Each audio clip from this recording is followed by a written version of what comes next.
Hello friends. तो आज तक के वीडियो में हमने देखा HTML का बेसिक स्ट्रक्चर और HTML से जुड़े हुए कुछ बेसिक टैग जो हमें ऑलमोस्ट जब हम कोई भी वेबसाइट बना रहे हैं तो हमें वो यूज़ करने की ज़रूरत पड़ती है। अब हम इस वीडियो में देखने वाले हैं HTML से जुड़े कुछ फ्रेज टैग्स। अब फ्रेज टैग्स क्या है? फ्रेज टैग्स एक स्पेशल पर्पस टैग्स को कहा जा सकता है जो हमें हमारे वेब पेज के रैंकिंग में तो हेल्प करते ही है, बल्कि हमारे वेब पेज को थोड़ा सा अट्रैक्टिव बनाने में और थोड़ा सा मीनिंगफुल बनाने में भी हेल्प करते हैं। अब मैं एसईओ की बात बार बार कर रहा हूँ क्योंकि अगर हम कोई वेबसाइट बिल्ड कर रहे हैं तो एसईओ का रोल उसमें सबसे इम्पोर्टेंट होता है। आप कोई वेबसाइट बना रहे हो और वो वेबसाइट आपको पब्लिश करनी है तो आपका ये एम प्राइमरी होगा ही कि आपके वेबसाइट को आपको गूगल में रैंक करना है। अब गूगल में रैंक करने के लिए सबसे ज़रूरी बात है एसईओ। तो एसईओ को मेन हमारा फोकस रखते हुए हम हमारी वेबसाइट बिल्ड करना देखने वाले हैं। तो मैं हूँ वेदांत और आप देख रहे हैं आरवीएस ट्यूटोरियल। तो चलिए शुरू करते हैं। तो फ्रेंड्स, इस वीडियो में हम जो पहला टैग देखने जा रहे हैं वो है ABBR टैग। अब ABBR एक शॉर्ट फॉर्म है एब्रीवेशन का। अब एब्रीवेशन क्या होता है? एब्रीवेशन हम आजकल के हमारे रोज़ाना की ज़िंदगी में हर रोज़ यूज़ करते हैं। हम जब व्हाट्सएप पे वगैरह चैट करते हैं तो GM, GN ये एक नॉर्मल हमारे चैट करने की स्टाइल बन चुकी है। अब GM का फुल फॉर्म होता है गुड मॉर्निंग। अब गुड मॉर्निंग का एब्रीवेशन GM है। एब्रीवेशन एक सिंपल कंसेप्ट है। अब एब्रीवेशन हमारे वेब पेज में हमें क्यों यूज़ होता है? अब सपोज हमारे जो वेब पेज है यहाँ पे पहले मैंने एक पैराग्राफ इंसर्ट कर लिया है, इसके नीचे मैं और एक पैराग्राफ बनाऊंगा और उसके अंदर मैं कंटेंट क्या लिखने वाला हूँ? This web page is made using HTML। अब मैं यहाँ लिखूंगा this page is made using HTML। अब यहाँ पे HTML क्या है ये अगर मेरे को स्पेसिफिक दिखाना है, अब ये दिखाने के लिए मैं ब्रैकेट यूज कर सकता हूँ या फिर उसे डैश करके उसके आगे हाइपर टेक्स्ट मार्कअप लैंग्वेज एक पूरा फुल फॉर्म लिख सकता हूँ। लेकिन अगर मुझे इसे थोड़े अट्रैक्टिव वे में थोड़े अलग तरीके से करना है तो मैं इस HTML जो मेरा वर्ड है उसे ABBR टैग के अंदर डाल सकता हूँ। अब ABBR टैग एक इनलाइन एलिमेंट है। इनलाइन एलिमेंट क्या है ये आपको मुझे एक्सप्लेन करने की ज़रूरत नहीं होगी। आप सिंपली मेरे अगर प्लेलिस्ट को एक्सेस कर लेंगे तो आपको हमारा जो ब्लॉक लेवल एलिमेंट है और इनलाइन एलिमेंट है उसका डिफरेंस पता चल जाएगा। तो इनलाइन एलिमेंट होने के वजह से हम इसे लाइन में ही यूज़ कर सकते हैं और उसका इफेक्ट ज़्यादा कुछ हमारे वेब पेज पे नहीं पड़ेगा। अब ABBR टैग हम देख लेते हैं इसका यूज़ कैसे होता है और वो कैसे यूज़ करता है। ABBR टैग का एक सिंपल एक स्ट्रक्चर है। अब ABBR टैग के लिए एक सिंपल एट्रीब्यूट है, कोई ज़्यादा एट्रीब्यूट का झंझट नहीं है। एक टाइटल नाम का एक सिंपल एट्रीब्यूट है। अब टाइटल एट्रीब्यूट किस लिए यूज़ होता है? टाइटल एट्रीब्यूट के अंदर हम जो भी हमारा वर्ड है उसका फुल फॉर्म लिखने वाले हैं। अब जैसे कि हमें यहाँ पे HTML वर्ड लिखना है तो यहाँ पे हम उसका फुल फॉर्म लिखेंगे हाइपर टेक्स्ट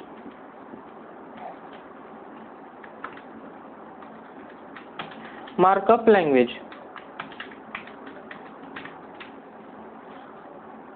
अब ये हमने यहाँ पे अपना फुल फॉर्म लिख लिया। अब हम इस टैग को क्लोज करेंगे और यहाँ पे बीच में HTML लिख लेंगे। अब इसका आउटपुट हम देख लेते हैं। इसका आउटपुट जब आप देखेंगे तो वो कुछ इस टाइप का दिखेगा। मैं इसको थोड़ा जूम कर लेता हूँ।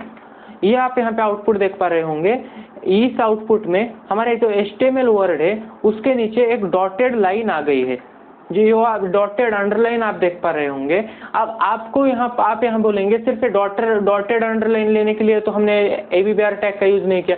जब आप आपके माउस का कर्सर इस वर्ड पे लाएंगे तो यहाँ पे हाइपर टेक्स्ट मार्कअप लैंग्वेज लिखा हुआ आ रहा है, तो ये यूज होता है ABBR टैग का। आपके जो भी एक्रोनियम्स है उसे हम ABBR टैग के लिए टैग का यूज करके लिख सकते हैं। अब सेम ABBR टैग का जो यूज है वो एक्रोनियम्स बोल के टैग है, वही उस टैग का हम यूज करके भी कर सकते हैं। तो यहाँ पे हमें सिर्फ ABBR ये जो वर्ड है उसे कट करके यहाँ पे एक्रोनियम ये कीवर्ड लगा देना है। अब एक्रोनियम कीवर्ड लगा दिया हमने। हम यहाँ पे आउटपुट में देख पा रहे होंगे कोई चेंज नहीं हुआ है। ये दोनों जो एक्रोनियम और ABBR टैग है सेम वर्क करते हैं। तो ये था हमारा एब्रिविएशन टैग, जो कि हम इसे ABBR टैग कह के भी बुला सकते हैं। अब हमारा नेक्स्ट टैग है मार्क टैग।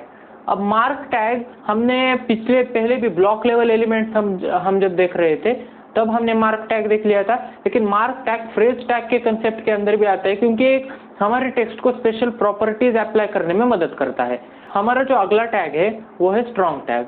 अब स्ट्रॉन्ग टैग का यूज क्या होता है, वो हमारे जो टेक्स्ट है उसे एक स्पेशल इंपॉर्टेंस हमारे वेब पेज के अंदर अप्लाई करके देता है। अब strong tag simply bold tag के जैसे यूज होता है। एक स्ट्रॉन्ग टैग भी इनलाइन एलिमेंट ही है, तो हम किसी भी एक सिंपल लाइन के अंदर स्ट्रॉन्ग टैग यूज कर सकते हैं।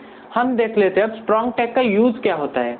अब स्ट्रॉन्ग टैग का यूज करने के लिए सिंपली स्ट्रॉन्ग बोल के ही एक टैग है, तो हमें उसका कोई झंझट नहीं है।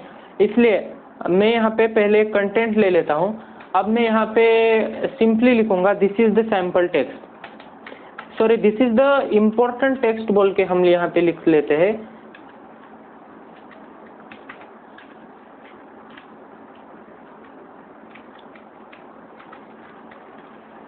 अब यहाँ पे जो हमारा इम्पोर्टेंट वर्ड है हमें ऐसे एक स्पेसिफिक इम्पोर्टेंस देनी है, या फिर फॉर एग्जांपल हमें इस पूरे ही सेंटेंस को हमारे वेब पेज के अंदर एक स्पेशल इम्पोर्टेंस देनी है। तो यहाँ पे हम सिंपली स्ट्रॉन्ग टैग का यूज करेंगे।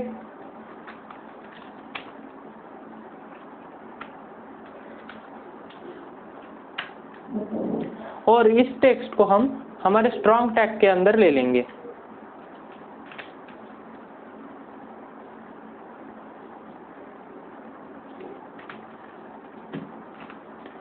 अब आप यहाँ पे आप अपने आउटपुट में देख पा रहे होंगे, ये जो हमारा टेक्स्ट था इसे बोल्ड फॉर्मेटिंग आ गई है। अगर हम यहाँ पे इसे कंपेयर करते हैं हमारे बोल्ड टैग से, जो कि B लेटर से इंडिकेट किया जाता है, तो आप आउटपुट में देख पा रहे होंगे यहाँ पे आपको कोई डिफरेंस नहीं दिख रहा है। लेकिन जब आपको आपके टेक्स्ट को सिंपली सिर्फ नॉर्मल बोल्ड फॉर्मेटिंग करनी है, तो आप यहाँ पे बोल्ड टैग का यूज कीजिए। और जब आपको आपके कुछ टेक्स्ट को एक इम्पोर्टेंस देनी है स्पेशल, तो आप यहाँ पे स्ट्रॉन्ग टैग का यूज कीजिए। जैसा कि आपको पता हो अब तक पता चल गया होगा कि ये एसईओ के टाइम हम जब एसईओ इंस्पेक्शन करते हैं उस टाइम हमें बहुत हेल्पफुल होता है। अब हम हमारा नेक्स्ट टैग जो देखने वाले हैं वो है एम्फसाइज टेक्स्ट। अब एम्फसाइज टेक्स्ट का जो टैग है वो हम EM इस लेटर से इंडिकेट करते हैं। अब एम्फसाइज टेक्स्ट भी कुछ स्ट्रॉन्ग टैग के जैसे हमें वर्क करता है। अब स्ट्रॉन्ग टैग हमारे टेक्स्ट को इम्पोर्टेंस देता है, जबकि एम्फसाइज टैग हमारे जो टेक्स्ट है उसे अटेंशन मिला के देता है। जब आपका वेब पेज एक यूजर को व्यू होगा, तब आपके वेब पेज को एक वेब पेज के अंदर जो भी आपने टेक्स्ट एम्फसाइज टैग के अंदर लिखा है वो एक स्पेशल अटेंशन आपका व्यूअर उसे देगा, क्योंकि उसकी फॉर्मेटिंग अलग होगी। अब ये भी एक इनलाइन एलिमेंट है, और एम्फसाइज टेक्स्ट की जो भी हमारे फॉर्मेटिंग है वो सेम इटैलिक टैग के जैसे ही होती है।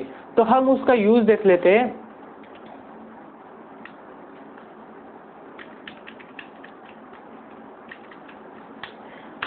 अब यहाँ पे मैं एम्फसाइज टेक्स्ट के अंदर this is text written for attention,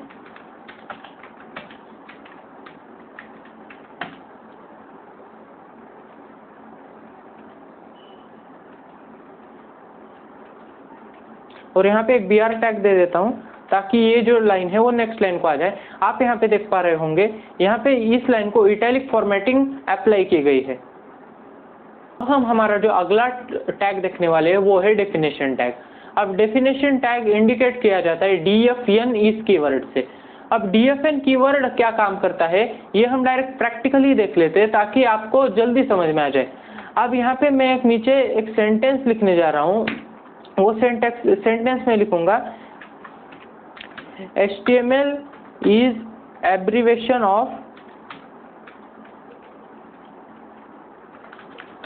hypertext markup language। अब यहाँ पे HTML जो है एक हाइपरटेक्स्ट मार्कअप लैंग्वेज का एब्रिविएशन है, ये एक सिंपल स्टेटमेंट है। लेकिन अब मुझे आप इसे कंसिडर कीजिए ये एक डेफिनेशन है और यहाँ का जो इम्पोर्टेंट वर्ड है जिसके रिलेटेड ये डेफिनेशन है वो है वर्ड HTML।